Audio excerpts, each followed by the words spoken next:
kind of an outlier compared to everything else in Unit 3, but I had to find some place to stick it, so I decided to stick it at the beginning of Unit 3 and roll from there.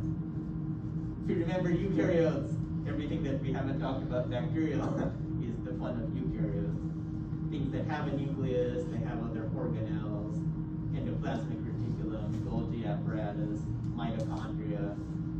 All that stuff is all about eukaryotes.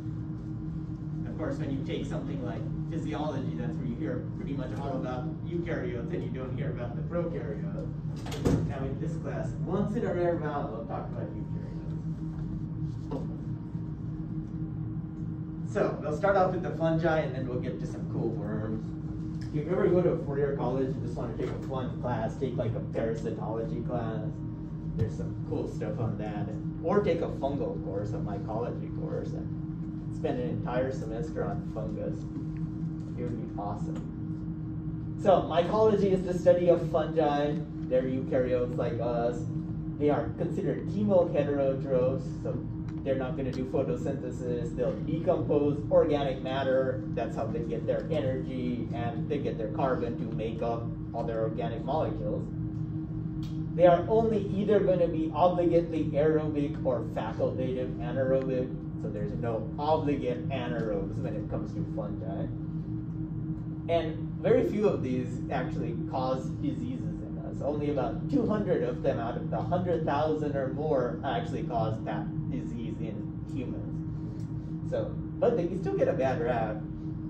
Plus they don't look as cute as bacteria. So like, oh, they have all those little fingerling processes. I'm freaked out by them.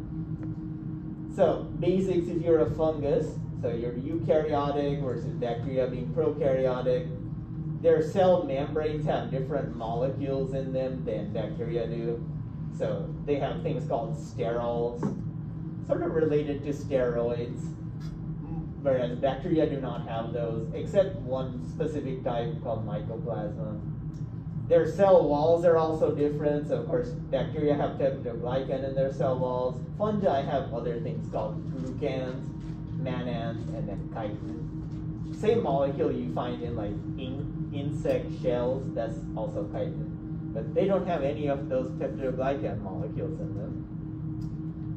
Both produce spores, but for different reasons. So if you remember, when we talked about endospores in bacteria, those are specifically for survival. The bacteria is deprived of nutrients, or their conditions got rough, and they said, yeah, I gotta call it quits, I'm gonna sacrifice myself, and then one vegetative cell produced one actual spore.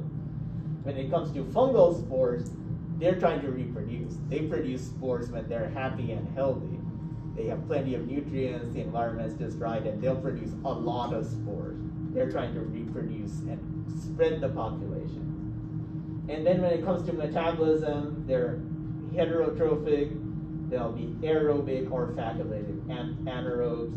Whereas of course with bacteria, you also have some autotrophs, the ones that can do photosynthesis. You have some purely anaerobic, obligate anaerobes that can survive without oxygen. Fungi, they're more limited. Going into some of the structures, if you're a fungus, so fungi are going to be broken into two types, which we looked at some of those molds last time when we pulled off some of the stuff from the top of those plates and spread them on your auger. That's why I kind of timed it this way this time, so fungi coincide. Then, of course, the yeast, those are the single-celled organisms. Those are those things you looked at the first lab we actually had, where we mixed them with E. coli, and Eric got all excited about. So it wasn't the fungi that were in action, that was the bacteria doing the backflips, but still, we put them next to the yeast, and the yeast were those nice big round cells. So, what we haven't really talked about are the molds, besides the level we talked about in lab last time. But molds and also fleshy fungi, they fit together. That's going to include mushrooms, if you're into cool hallucinogenic mushrooms and just want to try something new. So when we talk about molds, we have the fungal thallus, and we talked a little bit about this in lab last time. But that's going to be the body, and it consists of the hyphae, those are the actual finger-like projections, the filaments, and they're composed of a lot of cells joined together. So if you looked at a one of our agar dishes like we did last time, look at one of those. A massive hyphae is called the mycelium. Two types of hyphae when it comes to their basic cell structure. You can have septate hyphae or koinocytic hyphae. When you have septate hyphae, that means they're septa or walls. So they'll actually be cross walls, and each unit that's separated by a wall has one nucleus in it. Versus if you're a koinocytic hyphae, those don't contain those septa. So it's a whole bunch of cells together. They have membranes surrounding the whole thing, but there's lots of nuclei, and they're not separated by individual walls.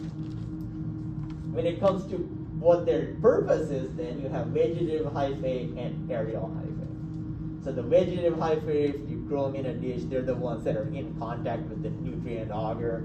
They're there to obtain that nutrient for the overall palate. Versus if you're the aerial hyphae, you're the ones projected above the whole culture, and you're there to produce spores. But those spores are then going to go into the environment and reproduce, spread them far and wide. This is usually the things you have allergies to when you know, at the first rain after a month or two of no rain. Yeah, your allergies start acting up. That's usually mold. So if we look at the structures close up, so here's aerial hyphae, and you looked at some of this when we looked at our plates, hopefully.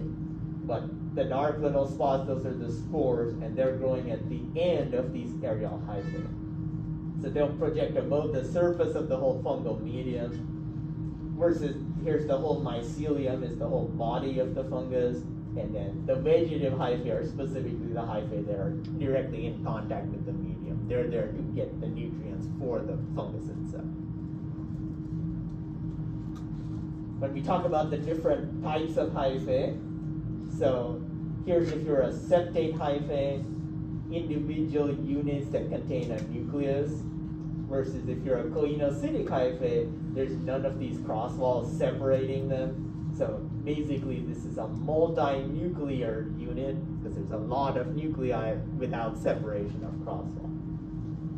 And then of course for the spore production, once a spore actually lands on some nutrient medium that it can handle growing on, it's going to germinate.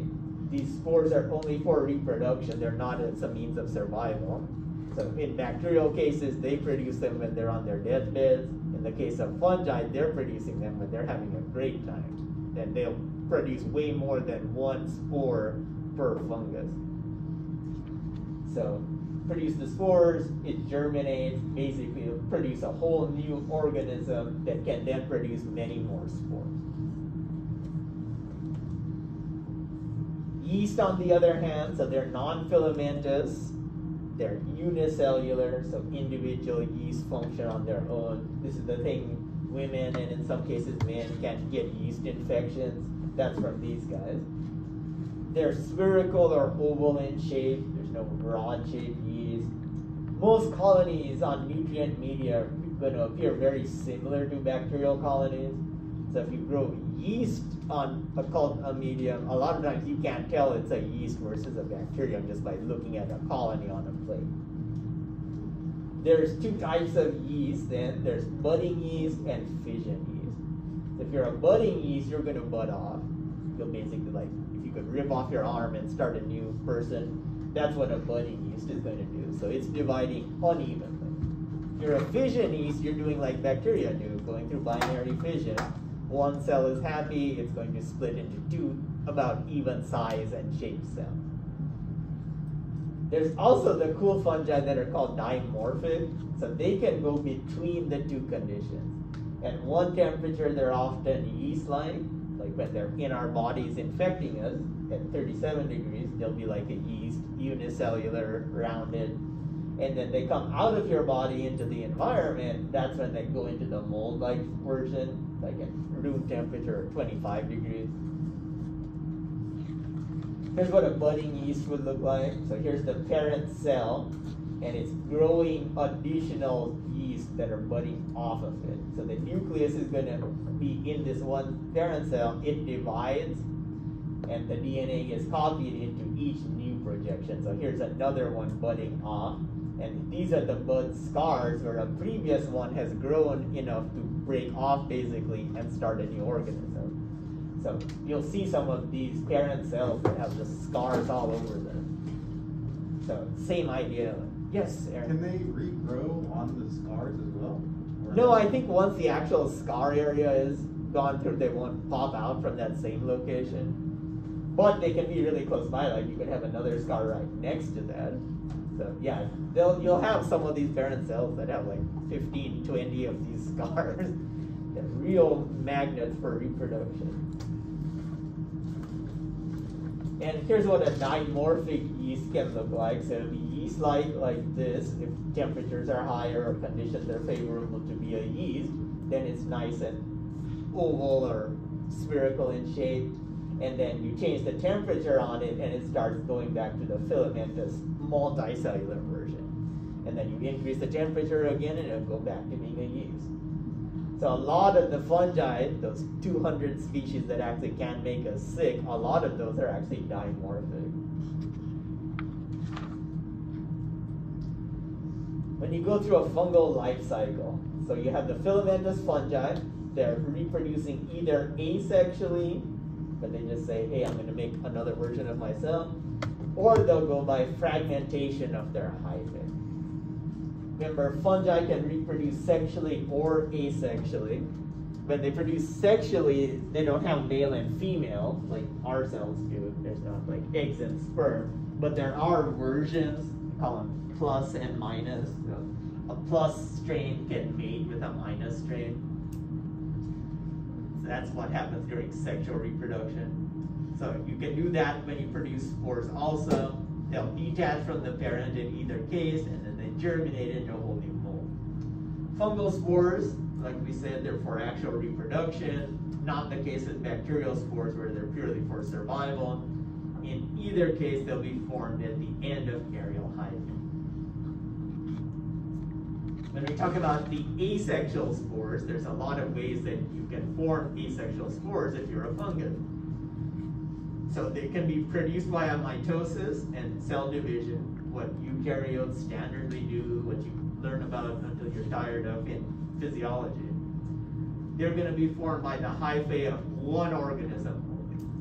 So one cell says, hey, I'm going to keep dividing, and every so often it's going to say, hey, I want to make spores. So those are normal routine for making spores. There's no mixing of genes in that case. Parent passes those exact genes on to the offspring. When you produce a conidiospore version of asexual spores, so main difference, like we said in lab last time actually, that they're not enclosed in a sac, they're either unicellular or multicellular, and they can be produced in 4 different ways. Gold standard is where they're produced at the end of a conidiophore, that branch-like structure, and at the end of it you produce the conidiospores. But you can also have arthroconidia, that's where the septate hyphae will actually split, where there's a crosswall. One can break off and that forms a new spore. You can have blastoconidia, where it buds off from the parent cell, like we showed with those scars forming. And then you can have chlamydioconidia. So that's where a spore actually forms within a hyphal segment, and eventually that wall of the hyphal segment breaks down, and then the spore is inside. You can also form sporangiospores. Those are the main difference. They're enclosed in a sac versus the conidiospores that are not enclosed in a sac. And automatically, if you have a sporangiospore has a sac around it, then the branch that produced it is called the sporangiophore. But physically, the sporangiophore and the conidiospore are not any different. So visually, here's what's going on. Your conidiospore formation at the end of a conidiophore. So no sac enclosing all these spores. The arthroconidia, where you have the hyphae fragmenting, and each fragment contains the spore itself.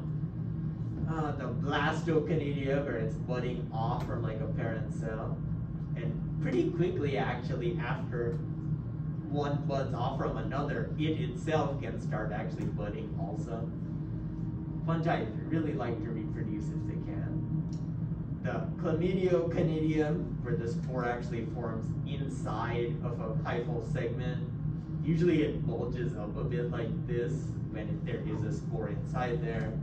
And then the sporangiospores that are going to form, they have a sac around them. So there's a membrane-like structure that fills around there. And that's kind of good where things are released either all at once or not at all. That versus these, they'll go off in bits and pieces, so they won't all be released at once. Some will break off, some will remain attached. Versus with the sporangiospore, this thing will all come off at once, and then as soon as that membrane ruptures, or that sac ruptures, then they all are released at once. What are the nutritional requirements of a fungus? So they tend to grow better at a pH of about 5. That's too acidic for most of the bacteria that we've talked about so far. Bacteria like a pH somewhere between 6 and 7 often. So a lot of yeast can grow in environments that fungi cannot grow in. And a lot of other molds also can grow in those kind of environments. Most molds are going to be aerobic. Most yeasts are going to be facultative anaerobes. That's how women can be infected with yeast, is because the vagina provides a facultatively anaerobic environment. Has some oxygen, but not all the time, and not a lot of oxygen. Fungi also love to grow in high sugar and salt concentrations, so they're resistant to osmotic pressure that's associated with an environment that has high sugar and high salt. Remember, water by osmosis wants to follow where the high concentrations of sugars and salts are higher. They can handle this kind of stress. They also can grow well in low moisture content, so a lot of dry things. This is the kind of stuff that would grow on, like, say you get a bunch of dried peanuts or almonds or any of those dried kind of nuts. A lot of them tend to get fungi growing on them because those are low moisture, but they have enough nutrients. And they tend to be able to metabolize various complex carbohydrates that a lot of bacteria cannot actually digest. There are some fungal diseases out there. Some are worse than others. So you can classify fungal diseases into 5 different categories based on the degree of tissue in a patient that's involved and how it got into a patient. If you have a systemic mycosis or plural mycoses, that's where it's deep inside the body and throughout the body. The worst case scenario, infecting the bloodstream, infecting multiple organs. A lot of AIDS patients end up with this because their immune system is completely shot, so they'll get infections from fungi that our bodies would normally be able to control. If you have a subcutaneous mycosis, that's anywhere in that subcutaneous layer of the skin, so beneath the actual derma and epidermis, below that is where the fungus embeds. There it's harder to treat often because it's deeper in the tissue. So just applying some ointment or cream isn't going to get to those subcutaneous mycosis. Very common is to have cutaneous mycosis. These are going to affect your hair, your skin, or your nails. This is like athlete's foot falls under the category of cutaneous mycosis. It's happening on the surface of your skin, usually where you're all sweaty and sticky like that. Superficial mycoses, that means they're localized to one specific region, like just a few hair shafts in a certain area. And then opportunistic mycoses are the ones that normally would be harmless if you're healthy and happy and have a normal immune system, but they put you on anti-inflammatories after surgery, you have HIV infection, you get cancer and you're on chemotherapy, something like that, and now you can develop a fungal infection that makes you really sick or can even kill you. They've seen that actually with some COVID patients. There's a specific fungus that is normally very rare, but there's hundreds of cases of this popping up with people where their lungs are already trashed by COVID. They recover from the COVID, but then they get a fungal infection in their lungs that can really tear apart their lungs. Isn't it like the valley fever, the fungus? Yes, that's sort of like that, which is kind of localized to this area. Valley fevers, though, is pretty rare. Even like unhealthy and healthy patients can get it. It's just actually being exposed to it. Somehow it likes to hang around creosote bushes, which is why it's localized to the southwest region. But every so often you hear of a patient having this. There was someone, I want to say, in this area a year or two ago that had it. Really rare to see it, but it's one of my students is like, oh, I saw a patient with valley fever. That's crazy. So yeah, it does happen like that. Before my son had his heart transplant, they like tested him for everything, and his titer for valley fever came back like elevated. Oh. So now he has to like get treated whenever he has like he never has a flare up, but like when the air is bad, it affects him. Oh, okay. So clearly he's been infected by it at some point to have a titer. He never showed like symptoms, and they said that he probably it was probably like a common cold or something. But like he was never hospitalized, never had like anything else. Right. Now, if you're anywhere near creosote bushes, like, which are including in this area, you breathe in some of those. So you can be exposed to it, but and you can have subclinical infections of any kind. So enough to stimulate his immune system, but you didn't have symptoms. But yeah, that can also end up killing you in rare cases also, so, which is why they have to test for it. So that's all the fun I get to spend on protozoa. Magical 13 slides of fun. Protozoa are another cool group. They're unicellular eukaryotes. They're going to inhabit water and soil. And depending on what protozoan you're talking about, some will be in water, some will be in soil. These have animal-like nutrition. They're like mini versions of animals. They'll naturally feed on bacteria and various small particulate matter. A lot of these have complex life cycles, and this is what allows them to spread between various hosts. So usually they'll have multiple hosts that they infect. When we talk about a definitive host, that's the host where you have sexual reproduction, like male and female coming together, versus an intermediate host is where you have asexual reproduction. It just makes copies of itself, and that's what spreads throughout the body. And depending on what protozoan it is, like humans, in some cases will be the definitive host, versus in other cases will only be the intermediate host. So, general things about a protozoan. They have a feeding and growing form that's called a trophozoite. When we get infected, that's the one that's feasting on all our food that we're eating. It's the one that's feasting on our intestinal cells.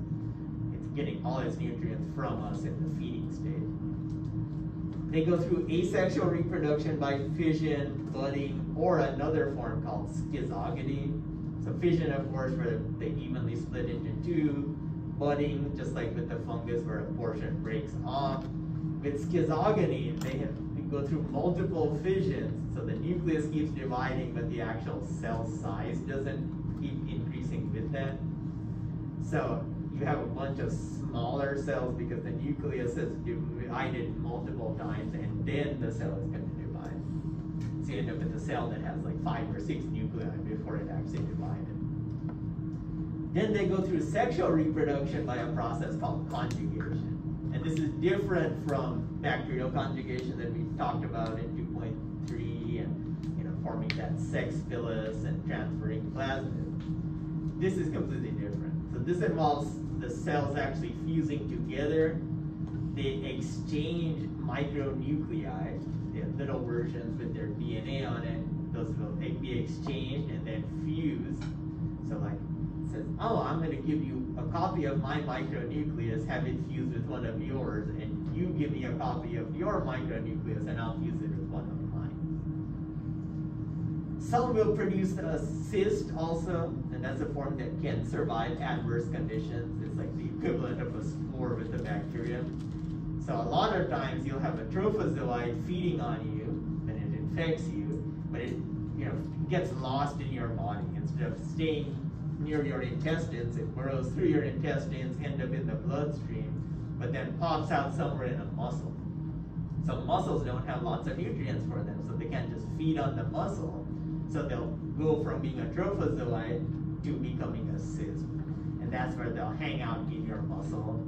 Sometimes you hear of these in your brain also, where they took a wrong turn and ended up in your brain, and then forms a cyst there. Some of the things you can get infected by also work like this. So, you know, you have undercooked, you know, pork or something, then you get infected by it, and it was in the muscle of the pig. You ingest it, it finds the happy environment of your intestines, and goes from being a cyst back to being a trophozoa. Here's what conjugation looks like. Basically, two cells line up together, all their bodies along this whole axis are in contact, so the two cells actually fuse together, and the membranes basically become one. And these little circular structures are going to be the micronuclei, which they'll often have more than one of, and that's what gets exchanged across this membrane. So this is a type of protozoan called a paramecium. There's lots of different protozoa that fit into that category, but this is just a gold standard in lab protocols. We often study paramecium. So, nothing goes better than to actually play a video of paramecia having sex. See, that's what we do in this class. And set to a lovely music also. Set the mood.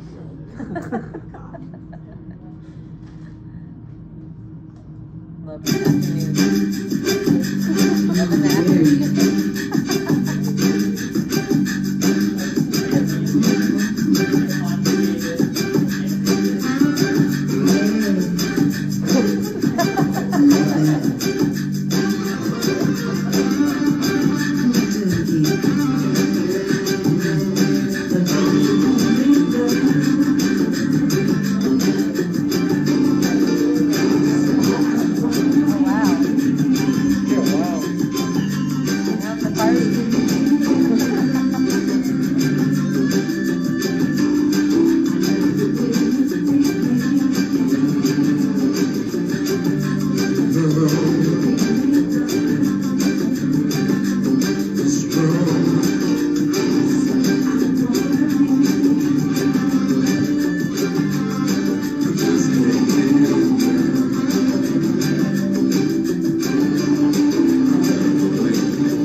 Like we should have been watching. It was pretty romantic. Like they didn't care.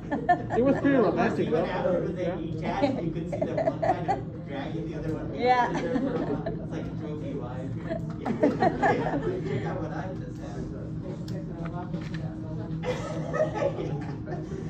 Paramecia don't have shame. They're the flaunting type. So, a lot of these protozoa require a large supply of water, so you don't often find them in dry environments. Unlike the fungi we just talked about, these tend to love the moist soil or actually being in water itself. A lot of them have an outer protective layer called the pellicle, and that requires specialized structures to take in food. That's where they'll take in food from. It's like the mouth.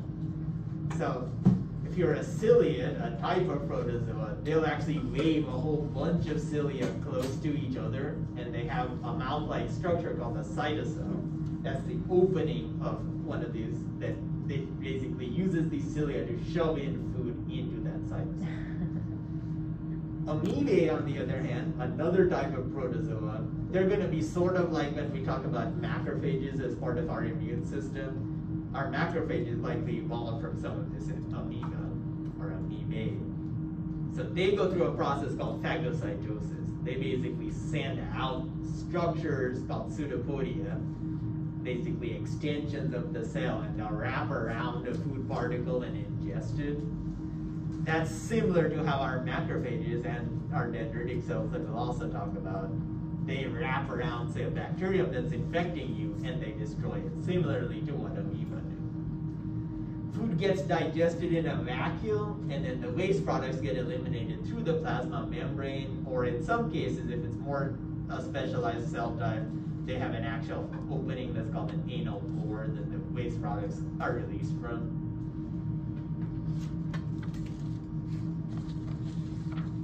So, now that I've got you in the mood from sex, what's better than sex than to have a big meal afterwards? So, Paramecia now eating, you'll see how quickly they can shove food in through their mouth-like structure, because you'll see how quickly the cilia are moving to fill those vacuoles up.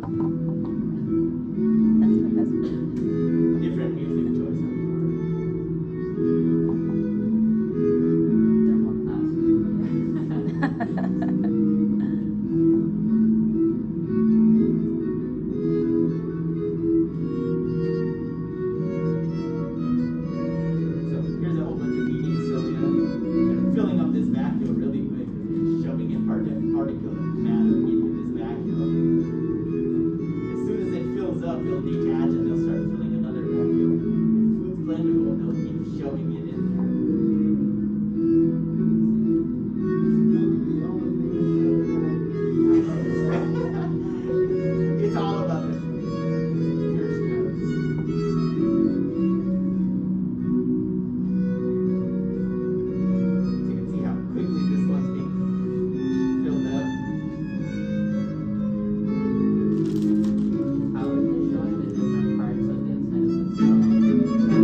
So there are medically important organisms that fit into the protozoa category. And a lot of these are transferred to humans by what's called the oral fecal route.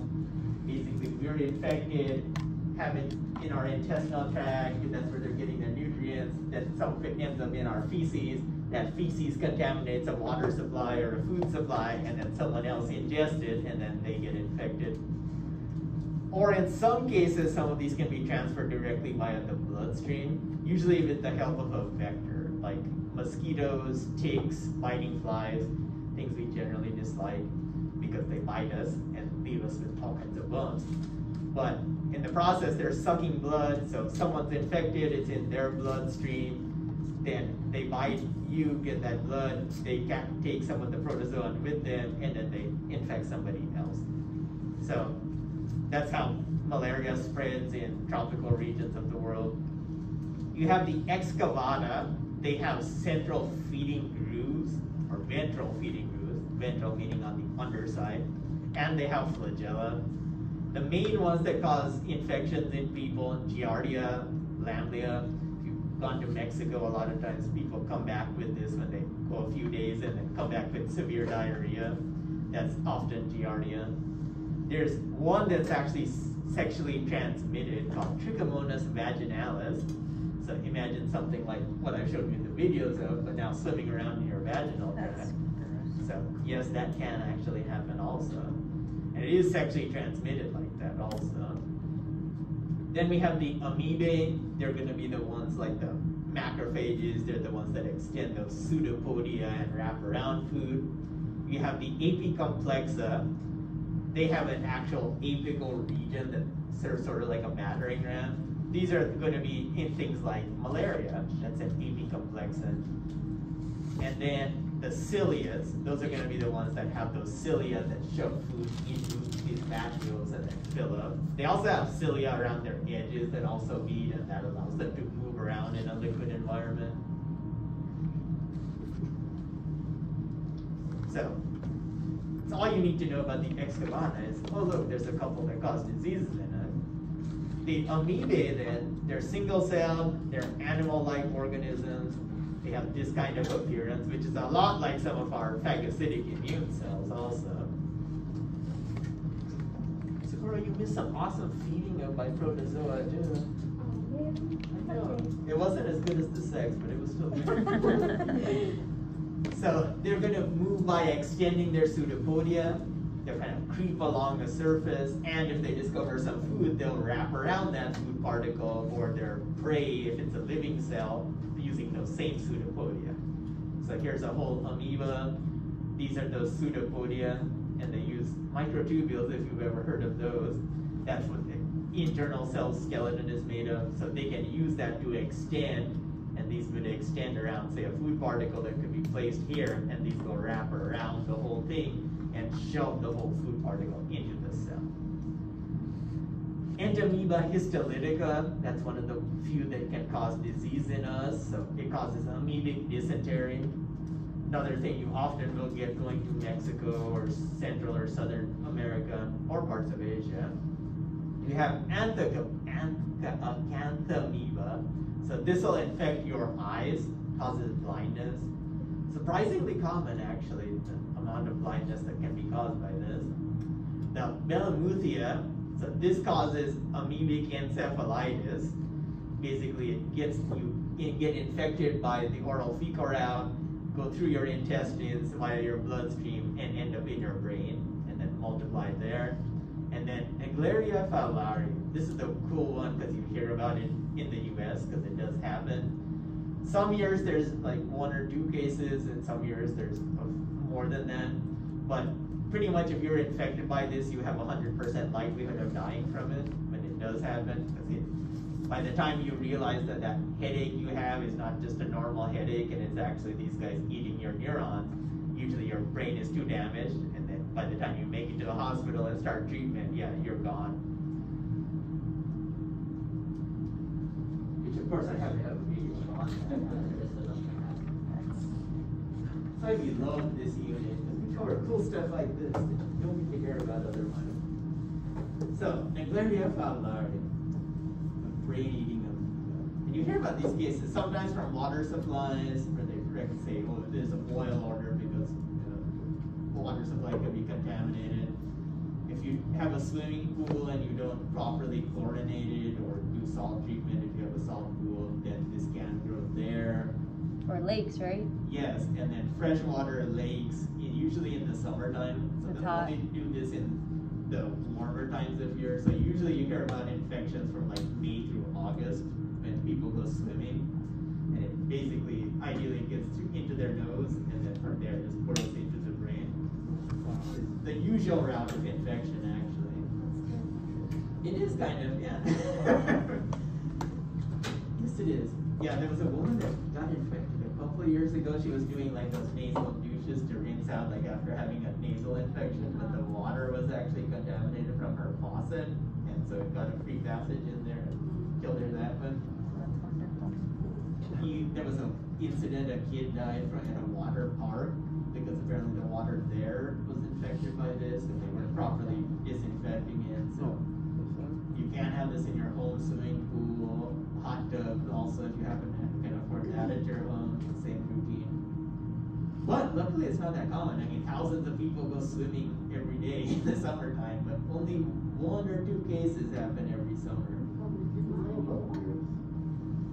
For some reason, you're here watching animation about the brain-eating amoeba. That's scary and interesting at the same time. What is this amoeba? Where do you think it was first discovered? Absolutely. Unsurprisingly, it was first discovered in Australia in 1965, but it's believed to have evolved in the United States. Its scientific name is Naegleria fowleri. It loves warm water. It can survive in water as hot as 113 degrees Fahrenheit. It's found in warm places, Mud puddles, warm, slow-flowing rivers, untreated swimming pools, and even in soil. However, it can't live in salt water or in properly treated swimming pools.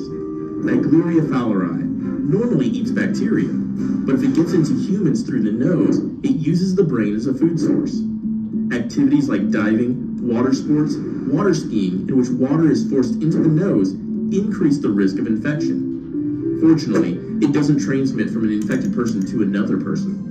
Now, you might be thinking, how the hell does this amoeba find its way to the brain? Well, it's just smart, you know. It has a good understanding of the human anatomy. Jokes aside, it is attracted by the chemicals secreted by the nerve cells of the olfactory nerve. It travels through the olfactory nerve and enters the frontal lobe of the brain. Alright, if you have the medical student syndrome, you should be thinking, oh no, I dived in a swimming pool once some time ago. Relax. This condition is very rare. It occurs from 0 to 8 times per year, almost always from July to September. It takes 2 to 15 days for symptoms to appear after the amoeba enters the nose. Symptoms are fever, headache, stiff neck, and sometimes seizures. Unfortunately, there's no good treatment option yet for this disease. Some drugs are available to kill the amoeba in test tubes, but even when treated with these drugs, only a very few patients survive. How can you protect yourself from brain-eating amoeba? Avoid water sports in warm, still water during the months from July to September. It's also a good idea to avoid stirring up mud while taking part in such activities. If you ever decide to cleanse your nostrils, be sure to use distilled water and not tap water.